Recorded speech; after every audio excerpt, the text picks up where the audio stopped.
Assalamualaikum warahmatullahi wabarakatuh.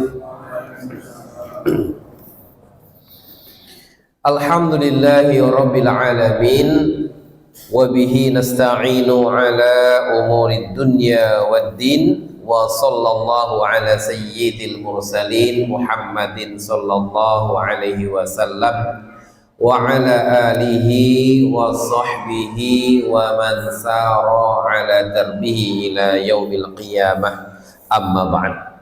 Jamaah Masjid As-Sobah yang semoga Allah muliakan dan rahmati kita semuanya.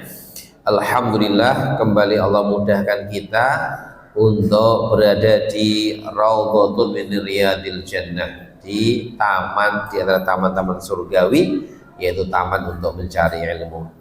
Salawat dan salam untuk Nabiullah Nabi Muhammad sallallahu alaihi wasallam beserta keluarga, sahabat dan pengikut yang setia sampai hari kiamat.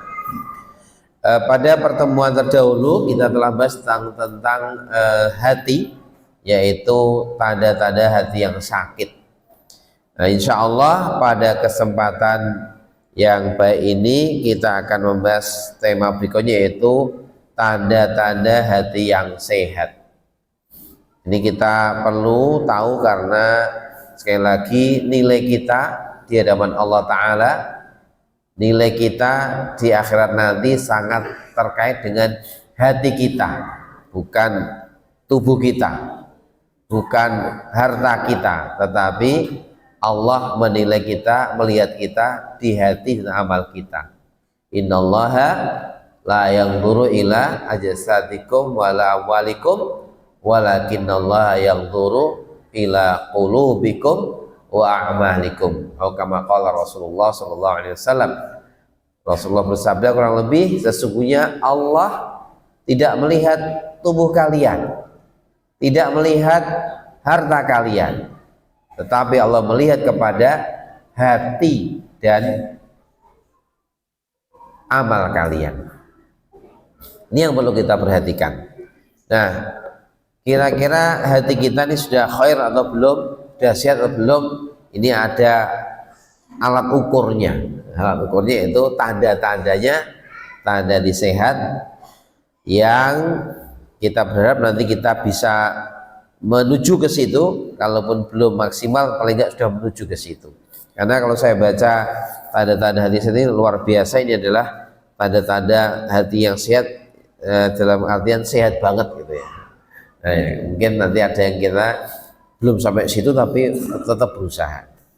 Di buku ini ada sekitar 1, 2, 3, 4, 5, 11 tanda hati yang sehat. Ini kita cek.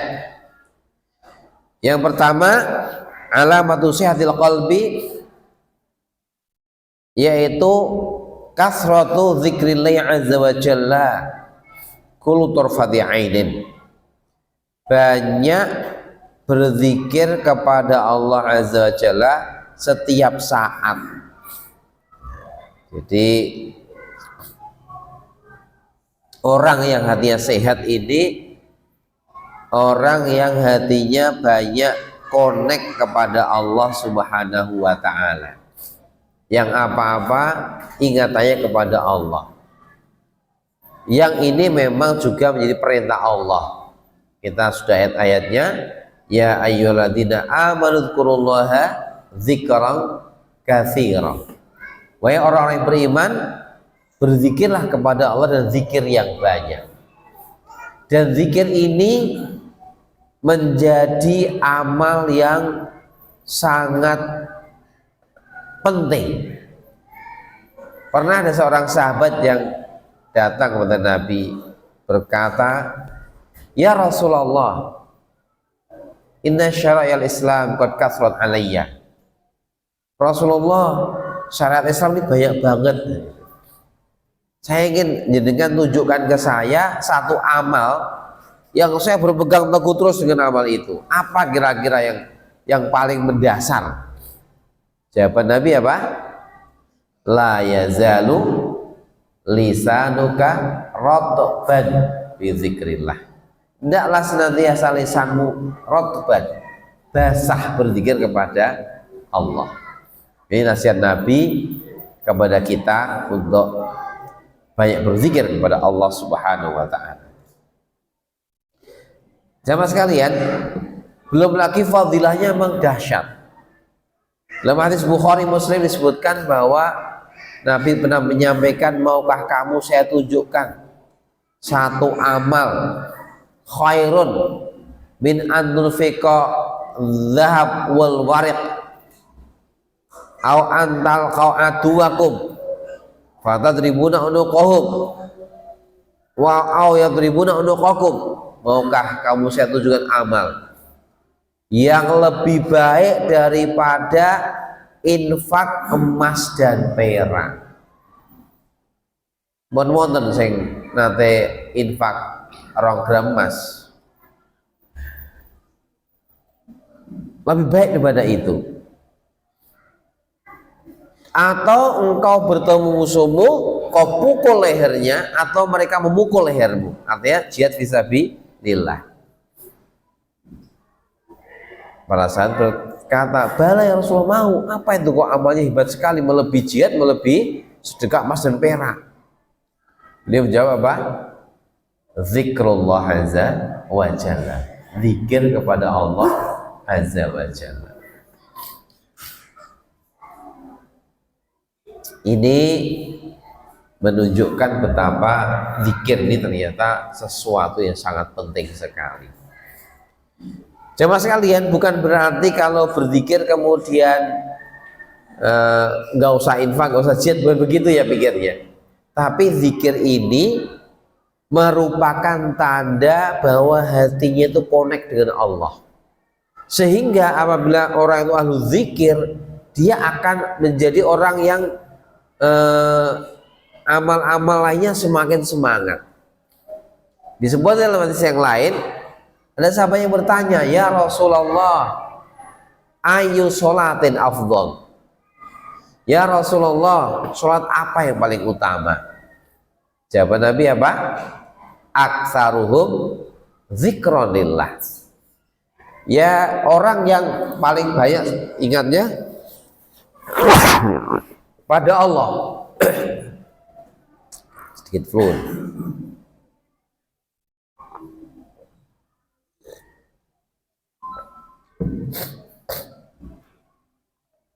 Ditanya lagi, ayo shodaqatin afdol? Jawabannya sama, aksaruhum zikran lillah. Ditanya lagi, ayo siyami afdol? Siam apa yang paling utama? Aksaruhum zikran lillah. Ayul hajjil afdol? Haji apa yang paling utama ya Rasulullah? Aksaruhum zikran lillah. Jawabannya itu terus, yang paling banyak zikir pada Allah. Ayul jihadi afdol? Aksaruhum zikranillah. Jihad yang paling utama bagaimana? Yang saat jihad dia banyak ingat Allah. Nah, jadi zikir kepada Allah ini merupakan tanda koneksitas seorang hamba dengan Allah kuat. Sinyalnya lah dengan Allah itu kuat. Ini yang menandakan hati itu sedang sehat. Nah, lalu bagaimana orang itu bisa berzikir kepada Allah? Mungkin kita tanya, jenengan kalau ingat seseorang itu biasanya karena apa? Mencintainya atau membencinya? Dua-duanya bisa ya. Seneng banget ya dieling-eling, benci banget ya dieling-eling. Tapi kalau eling yang baik mesti karena dia orang baik. Jadi kita teringat. Misalnya antum pas pernah safar keluar kota di terminal, ternyata apa? Kerampokan, dibegal, semua hilang. Ada orang yang tanya jenengan, langsung diantar tekan tujuan, wes tak antar mas pakai mobil. Kira-kira ingat orang itu, agak sering ingat apa terus lupa? Mesti ingat kan apa? Oh ya Allah, baik banget, aku di apa-apa ditulung, teringat kebaikannya sehingga muncul rasa terima kasih, sayang, hormat, mengingatnya. Begitu pula kepada Allah, kalau kita ingin banyak berzikir kepada Allah ya harus kita munculkan, sadari lagi bahwa Allah ini memberi nikmat kepada kita. Kita dibantu orang sedikit aja nggak lupa-lupa, gitu kan? Ini Allah Subhanahu wa Ta'ala memberikan kita macam-macam dan karu-karuan. Mungkin saya pernah menyampaikan bahwa sekedar bernafas itu 2 sedotan nafas itu 1 liter oksigen. 1 liter kalau dibeli itu sekarang 25.000. Ada yang hitung nek sesasi itu butuh duit 53 miliar lebih untuk sekedar bernafas. Apalagi kalau dihitung betapa banyaknya nikmat Allah kepada kita. Kalau kita semakin berpikir akan semakin terasa, ya Allah, ya Allah, alhamdulillah ya Allah, terasa betul nikmat Allah pada kita. Sekarang ini kita bisa ngaji nyaman, nanti kita makan insya Allah kalau ada yang dimakan ya, biasanya ada. Di tempat lain ada yang menderita lebih. Betapa nikmat Allah sangat banyak pada kita. Di Palestina, di Sudan. Di Sudan ini perang saudara juga ngeri katanya, sampai nyawanya bergelimpangan di jalan-jalan. Cuma kurang terekspos karena mungkin perangnya perang saudara, tapi kondisinya juga mengerikan. Begitu. Nah, nikmat-nikmat ini kalau kita sering ungkap, nikmat hujan. Dengan kalau belajar hujan, saya pernah baca hujan dari atas itu turun ke bumi itu kalau bahasa IPA-nya namanya percepatan atau kecepatan. Dari atas turun itu jenenge kecepatan atau percepatan. Bedanya apa ya? Kalau percepatan semakin lama semakin cepat. Kalau kecepatan kan konstan tetap. Nah kira-kira kalau jadi lempar batu di atas semakin lama semakin cepat atau tetap sama? Semakin cepat. Nah, setetes air dari langit itu kalau tidak Allah atur mendekati bumi ada lapisan atmosfer yang memperlambat geraknya tetesan air, itu kata para ilmuwan tetesan air satu itu akan jatuh cepat dan nutuki kepala kita itu seberat 5 kilo batu. Jadi saat tetes air itu kalau normal, kalau nggak ada atmosfer itu jatuh ke bumi itu seberat sak tetes banyu seberat 5 kilo batu. Itu bisa bencut kabeh ya ke kepala kita kalau. Tetapi karena sayangnya Allah sama kita, Allah kasih di atas bumi kita sekitar berapa kilo, 7 kilo atau berapa itu ya, itu ada lapisan atmosfer yang memperlambat gerakan ini air hujan sehingga menjatuhi kita nggak sampai kesakitan. Ya paling ya pilek, kayak saya udah sini pilek gitu aja, nggak sampai kemudian kepalanya benjut. Ini nikmat Allah yang besar. Belum air ya, apa namanya itu surat Al-Mulk ayat terakhir gimana itu? Mimma imma'in famayatikum mimma imma'in, kan Allah ingat siapa yang mendatangkan untukmu air yang jernih itu kalau Allah hilangkan. Ini kalau kita renungkan, ya Allah betapa banyak nikmat Allah kepada kita, belum lagi kasih nikmat apalagi kalau ngomong ini nikmat loh Pak Ibu ya. Kita mungkin biasa ngomong kayak orang apa-apa, tapi sing untuk stroke rasain betul nikmatnya bisa ngomong, ya kan? Iso melaku itu mungkin kita anggap biasa, tapi kalau yang kena sakit asam apa itu asam urat ya, melakukan loro kabeh ku. Ya Allah, maka fabi ayyi ala'i rabbikuma tukadziban. Nikmat Allah yang mana lagi yang kamu dustakan itu? Maka disinilah perlu kita sering-sering ingat-ingat nikmat Allah. Agar apa? Syukur kita kepada Allah kuat. Terus kita ingin mendekat Allah. Ingat akhirnya berzikirnya dengan penuh kenyamanan. Bukan zikir dipaksa tapi zikir kebutuhan. Ini yang harus kita lakukan. Maka kalau kita kembali melihat bagaimana Rasulullah SAW tarbiyah kita, hampir setiap amal-amal ini Rasulullah ajari apa? Zikirnya. Keluar rumah, masuk rumah, keluar masjid, masuk masjid. Pagi hari, sore hari, mau tidur, semua ada zikir-zikirnya. Nah, PR-nya adalah mari kita laksanakan dengan meresapinya.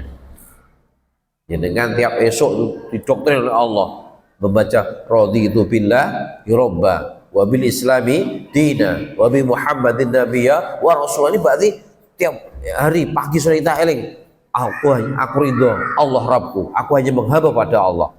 Saya ridho Islam agamaku, pokoknya aku ikut Islam dalam kehidupan ini, dan saya rela Nabi sebagai nabiku dan tauladan. Ini kan doktrin-doktrin yang tiap pagi dikuatkan. Dan zikir pagi, zikir sore, nanti tentang tauhid. Jadi dirasakan zikirnya itu.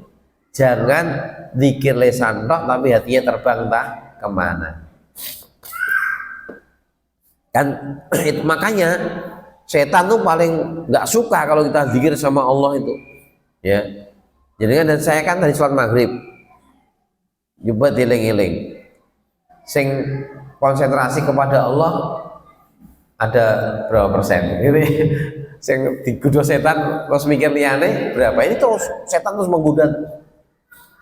Maka ini jamaah sekalian, zikir ini kekuatan yang sangat dahsyat untuk melawan setan. Ya, ini lawannya, bentengnya.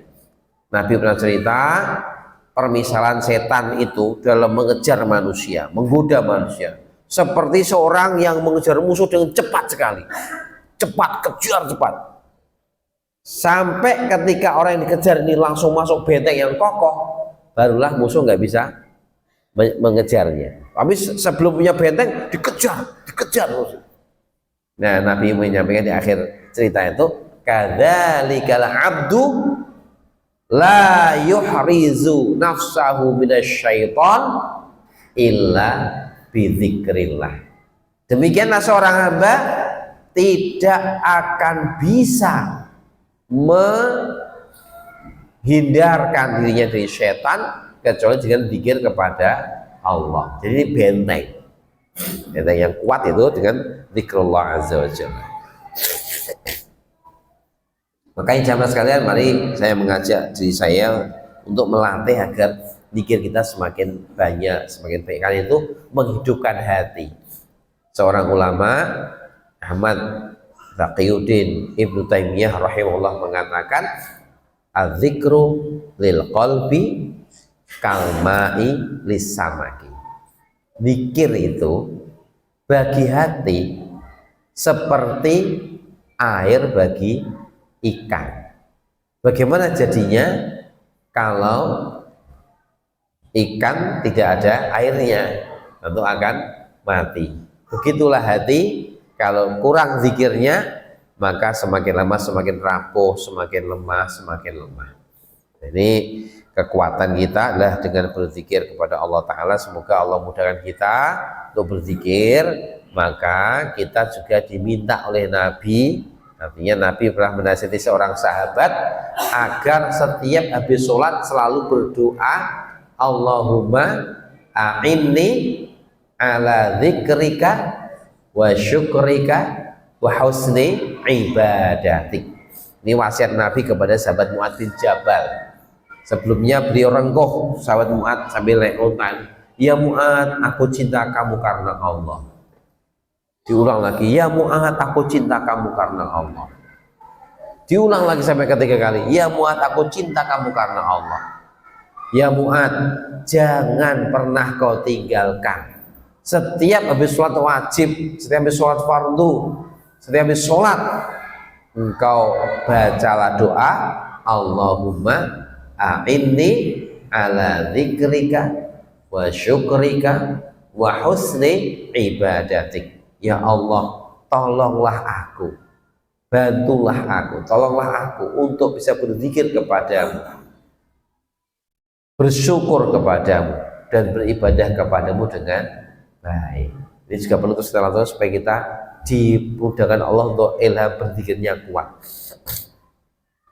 Nah sekarang penggoda zikir cukup banyak Pak ya, penggoda zikir cukup banyak, baik apa namanya zikir, artinya zikir kalimat-kalimat thayyibah ataupun Al-Quran ataupun berpikir tentang Allah. Ini sekarang kesibukan dunia sangat banyak, terutama kesibukan komunikasi medsos itu kadang-kadang orang kroso ketoknya nonton berita itu. Loh, sekarang beritanya menarik-menarik Pak ya, berita politik ini menarik-menarik. Kadang-kadang sekeral nih dikira lagi sak menit jadi saya sak jam begitu. Ini harus hati-hati. Baik, itu ya tentang tanda riset yang pertama adalah zikir kepada Allah. Saya ulangi, zikir ini fadilnya sangat besar. Satu, melebihi nilai jihad dan infak. Dengan catatan bukan berarti jihad infak kecil, tapi betapa pentingnya sampai lebih utama. Yang kedua, fadilah kedua, zikir adalah penghidup hati dan penjauh dari godaan syaitan. Nanti banyak lagi yang lain, ada 99 keutamaan zikir, nanti bisa kita lihat dalam kitab Al-Wabil As-Sayyib, itu ada zikir fadilnya banyak sekali itu. Cuma kita ambil dua saja yang paling berdasar. Yang pasti lagi adalah apa? Tanda orang beriman.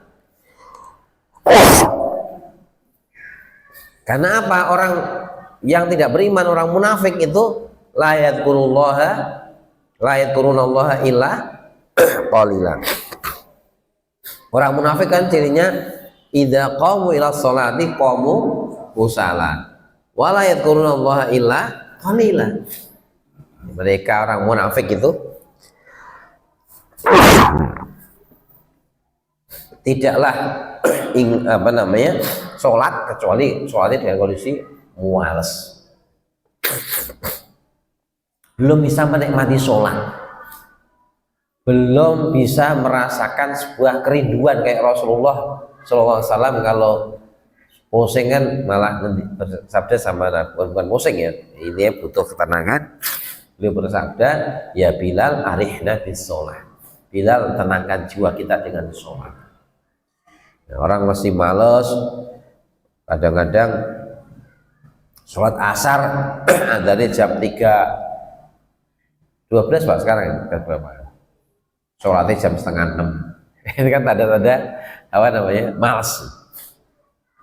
Sholat subuh adanya sekarang jam berapa itu?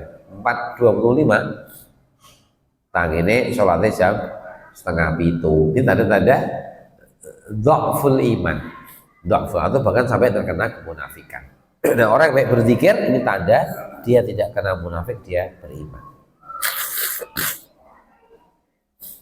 Biar berzikir dengan sepenuh jiwa, maka mari kita berusaha mengingat-ingat kembali nikmat-nikmat Allah yang banyak itu kepada kita, sehingga kita bersyukur, berzikir kepada Allah karena memang syukur kita, kebutuhan kita. Baik, yang kedua, tanda yang sehat yang kedua,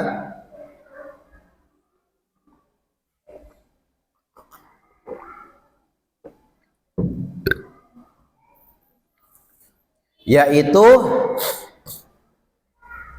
hati yang selalu kembali kepada Allah, bergantung kepada Allah, cintanya, bahagianya, ridhonya, senangnya apabila dekat dengan Allah Ta'ala.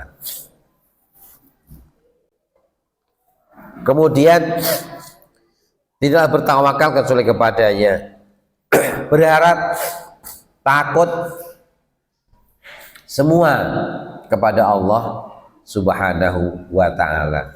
Hatinya sangat bergantung kepada Allah Subhanahu wa Ta'ala.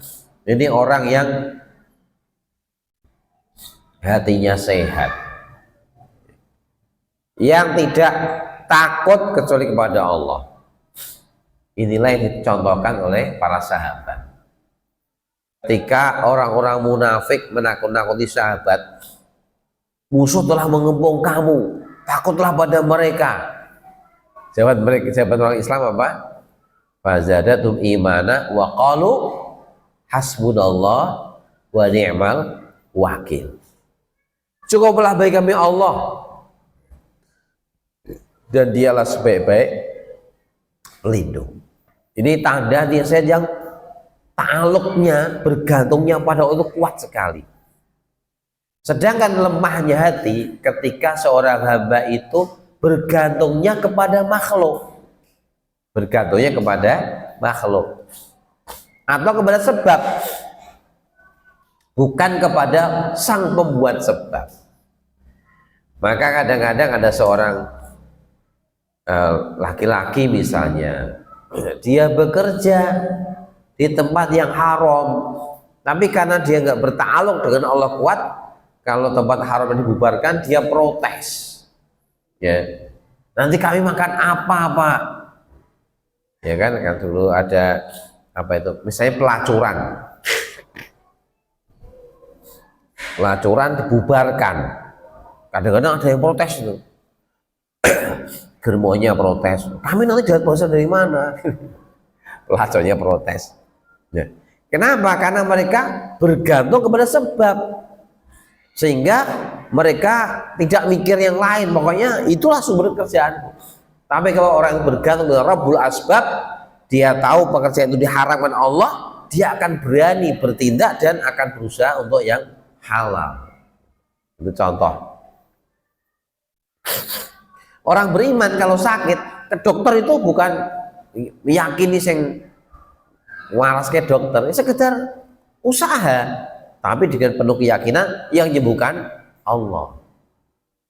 Sehingga kadang-kadang sembuh itu kadang-kadang pakai air putih pun bisa sembuh kalau Allah mengendaki. Ini jamaah sekalian. Jadi hatinya selalu kembali kepada Allah dalam kehidupannya, hidupnya, matinya, mikirnya itu bagaimana Allah ridho kepadanya. Terus ini tanda hati yang sehat. Ketika hidup kita masih hati kita semrawut ya, mencari ridho manusia, banyak berharap kepada manusia, nanti kita akan banyak mengalami kekecewaan-kekecewaan hati. Hati yang sehat adalah hati yang betul-betul apa-apa itu bergantung kepada Allah Ta'ala. Ketika perang Badar, kita masih ingat bagaimana Nabi kita Shallallahu Alaihi Wasallam waktu itu sadar pasukannya hanya 313 dengan senjata ala kadarnya. Musuh pasukannya berapa? 1000 dengan senjata lengkap. Tapi karena Nabi tahu yang kuasa Allah, Nabi kemudian mengangkat tangannya bergantung pada Allah sampai berdoa dengan penuh khusyuk sampai syalnya jatuh gak kerosol. Ya, akhirnya dengan doa itu, wasilah doa itu Allah kirimkan malaikat untuk membantu para mujahidin melawan tentara Quraisy di perang Badar. Sehingga orang-orang sahabat banyak yang heran, baru mau tombak urung nujeb wis mati dhisik ini tombak. Mau mana belum sampai tempatnya sudah mati duluan. Karena apa? Didului malaikat. Begitu ya. Semoga hari ini juga Allah membantu mujahidin di Gaza yang kalau logikanya itu kayaknya kok berat ya, secara logika kalau sampai tanpa bantuan Allah kan lawan Israel yang senjatanya tidak terhitung, dibantu Amerika, dibantu Eropa, sing dilawan cilik daerahnya, katanya cuma Solo atau apa itu, nggak Gaza itu, cilik, kemudian apa adanya, tapi sampai hari ini belum bisa dikalahkan, bahkan Israel terancam bangkrut. Ini kan luar biasa. Inilah pertolongan Allah Ta'ala, dan alhamdulillah luar biasanya, bahkan rakyat-rakyat biasa pun mereka kuat bergantungnya pada Allah. Mereka tegar menghadapi realita itu dengan yakin pada Allah, luar biasa. Nah, ini tanda hati yang sehat. Jadi kalau secara hati yang orang-orang Gaza itu malah kayaknya banyak sehat-sehat itu, secara hati ya. Meskipun mungkin tubuhnya kesakitan. Nah, yang kita yang sehat kadang-kadang tanpa sadar hati kita malah yang sakit. Maka ini harus diperhatikan.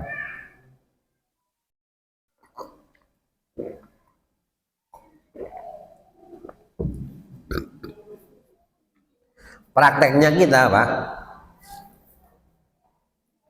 Ketika kita punya keinginan, kita pengen sesuatu, kita memaksimalkan usaha.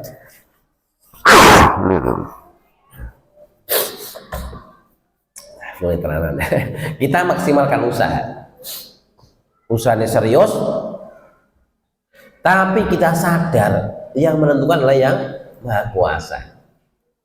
Maksimalkan usaha, mengharapnya pada Allah Ta'ala, apapun yang terjadi ridho. Itu diantara praktek orang yang hati bergantung kepada Allah. Gitu.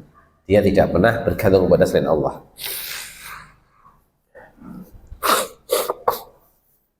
Baik, itu yang kedua.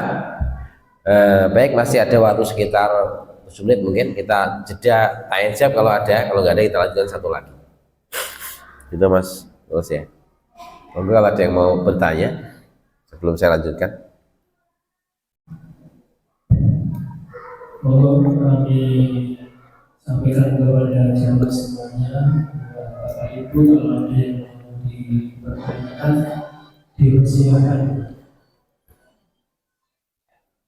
Monggo Pak. Salam.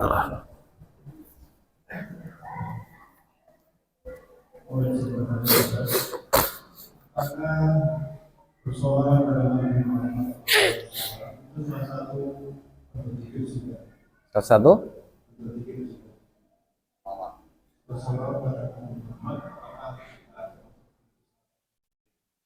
satu apa? Oh, berzikir. Oh ya.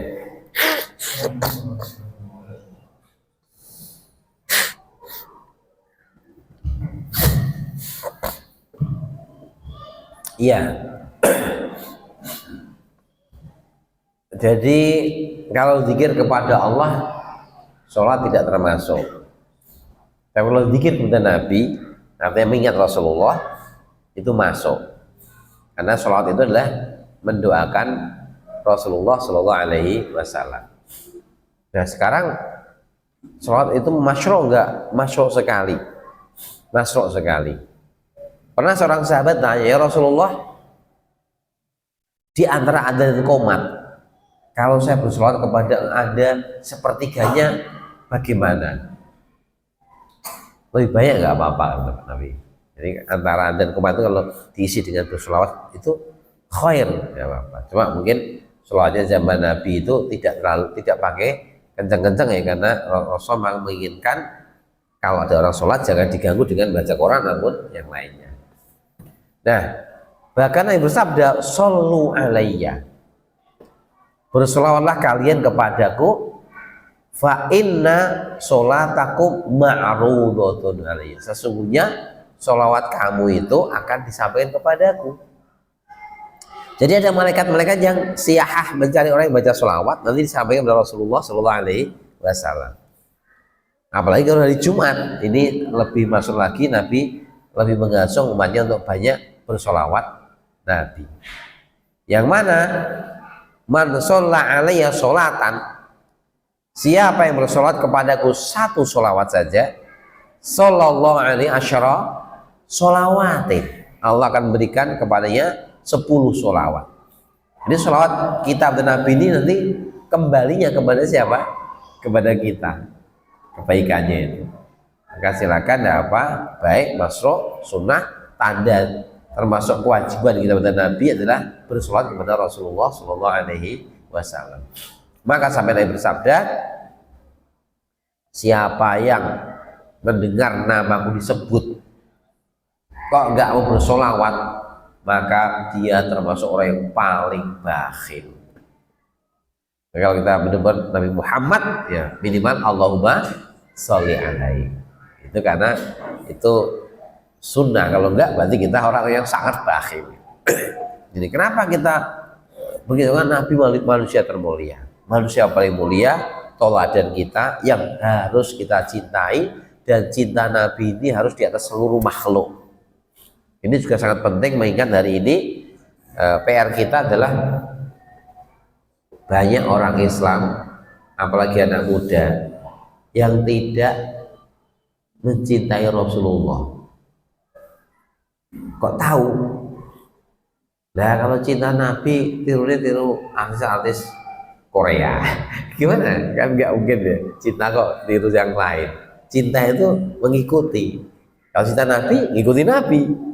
Ya kalau ngikuti selain Nabi, berarti ada tanda-tanda dia nggak kuat cinta pada Nabi. Adapun sholawat itu salah satu tanda cinta Nabi. Maka yang lebih penting lagi harus itiba dalam mengikuti Nabi, itu yang paling penting. Ya semua penting. Artinya jangan sampai ada kan kelompok misalnya sholawat mania gitu ya. Tapi sholawat dalam artian kayak dipujikan, tapi dia tidak mengikuti bagaimana Rasulullah dalam kehidupannya, ini juga masalah juga. Maka kita mengikuti Nabi juga bersolawat, karena sholat adalah sebuah sunnah dan perintah dari Rasulullah Shallallahu Alaihi Wasallam. Itu bagian dari kewajiban kita kepada Nabi Shallallahu Alaihi Wasallam. Itu Pak.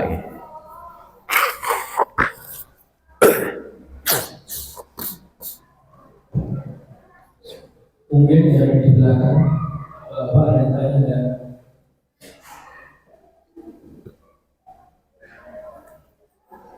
kalau nggak ada dilanjut.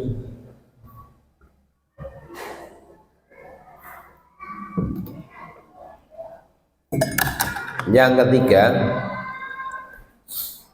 di kesempatan kali ini, tanda sehatnya hati adalah tubuhnya berletih-letih, rela berletih-letih untuk khidmat kepada agama Allah, dan hatinya tidak pernah bosan. Ya. Tanda dia sehat, dia menggunakan tubuhnya untuk berkhidmat kepada ketaatan pada Allah dengan hati yang nggak pernah bosan. Contoh, ya Nabi kita dulu ya. Nabi kita ini kalau qiyamul lail kakinya sampai kenapa? Sampai bengkak. Tawar romat kodamahu. Dua kakinya bengkak dalam sholat malam. Mengapa bengkak? Karena yang berdiri lama sekali. Jadi kan bayang kewe ya. Nabi kan pernah ceritakan Ibnu Abbas radhiyallahu anhu, habis Al-Fatihah baca surat Al-Baqarah, selesai Al-Baqarah bukan rukuk, lanjut Ali Imran, selesai Ali Imran lanjut An-Nisa. Itu satu rakaat. Kira-kira pirang jam? Sak jam lebih enggak? Lebih. Nabi kalau baca itu enggak cepet-cepet. Beliau disebutnya Ibu Aisyah kalau baca itu seayat berhenti. Maksudnya sesuai ayat itu berhenti. Bukan alhamdulillah, bukan begitu. Alhamdulillahirabbil alamin, arrahmanir rahim, maliki yaumiddin. Jadi pelan-pelan. Belum lagi kalau ada ayat tentang surga, Nabi berdoa dulu minta surga. Ayat neraka, tentang neraka, Nabi berdoa minta berlindung dari neraka. Maka bisa jadi sekali berdiri bisa 2 sampai 2,5 jam. Nah itu akhirnya kakinya sampai bengkak. Kemudian ditanya oleh Ibu Aisyah, ya Rasulullah, jadi kok sampai gitu, atau ibadah obat dan lain-lain. Dan kok sampai gitu ibadahnya, padahal jaringan itu sudah diampuni dosa yang terdahulu dan kemudian. Apa jawab Nabi? Afal akuna abdan syakuro. Apa enggak boleh saya yang bersyukur? Ini saya bersyukur pada Allah. Ya jadi tubuhnya berletih dalam khidmat pada agama Allah, tapi hatinya seneng gitu. Seneng. Maka ini semoga kita termasuk ya menggunakan tubuh kita itu berletih-letih di jalan Allah Ta'ala. Jadi kan mungkin sehari habis kerja tapi datang ke masjid sini tidak dipaksa, tidak dibayar, tapi memang betul-betul karena ada kepentingan untuk menjaga kesehatan hati. Saya begitu, ini hati dan tubuhnya bersama-sama, hatinya, tubuhnya letih di jalan Allah, hatinya menikmatinya karena Allah Ta'ala. Ini harus kita upayakan. Dan kita lihat bagaimana para sahabat dalam kehidupan mereka ya, mereka menggunakan fisiknya untuk jihad fisabilillah, yang fisiknya hebat, yang ada yang banyak khidmat untuk infak fisabilillah, yang punya doa, mengangkat doa, semuanya bergerak untuk kepentingan agama Allah Ta'ala, khidmat kepada Allah Ta'ala. Ini tanda-tanda hati yang sehat. Kalau orang muales gitu ya, hanya mikir dunia tok, ini tanda hatinya sedang sakit parah. Semoga Allah jadikan kita orang-orang yang diberi Allah hati yang sehat walafiat, dan tadi menggunakan nikmat Allah berupa tubuh kita ini untuk taat pada Allah, dan hati kita juga senang. Bukankah nanti kita akan tanya Allah, apa itu? Ada 4 pertanyaan ya. Yang terakhir, an jasadi fima ablah, tubuhnya disik dihabiskan untuk apa? Tubuhnya sampai tua itu untuk apa dulu? Nah, itu nanti kita akan ditanya oleh Allah SWT. Demikian mungkin sudah Isa ya. Alhamdulillah, saya kembalikan. Assalamualaikum warahmatullahi wabarakatuh.